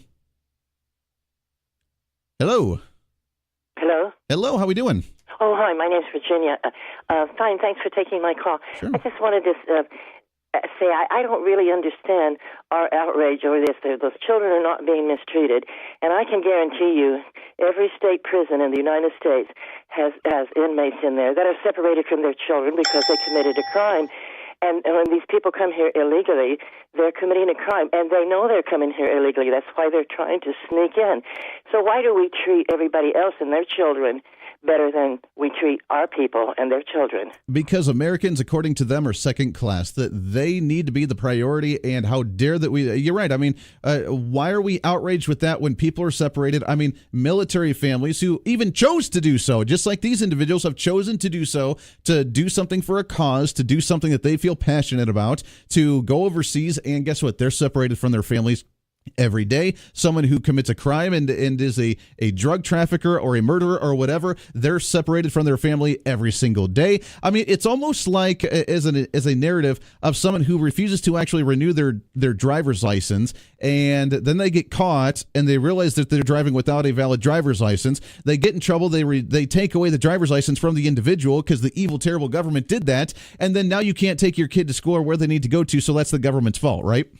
Exactly. Anyway, that was my comment, because it's just so frustrating, because and the children of inmates here, if there's not a parent or someone else to take them, they go into a foster home, and yet these children were taking care of them so they can be reunited back with their parents, and this is just wrong. You know, there again, what's wrong with making America first? Well, exactly. And what's wrong with actually treating... I mean, look at the quality of life between someone in the foster care program that's bouncing around from home to home, that, I mean, we hear what's going on in Kansas here where there's some students missing. We have no idea where they went to. We don't have the right resources. They're sleeping on the couches of the social service officers' offices in their administrative buildings. Yet we have these buildings that they're not in cages. They're getting 3 meals a day. They're playing video games and watching TV. They're off the streets. We're taking better care of these illegal immigrant children that are asylum seekers, quote unquote, than we are actually students within our own social service and foster care programs. That's exactly right, Ed. That was my comment, and I appreciate your taking it and letting me express it. Thank you. I appreciate it very much. Thanks so much for the call. Got to take a break. Wrapping up hour number 3. We got some more calls on the line. We'll try and sneak you in when we come back. This is The Voice of Reason. Stay here. This is The Voice of Reason with Andy Hoosier.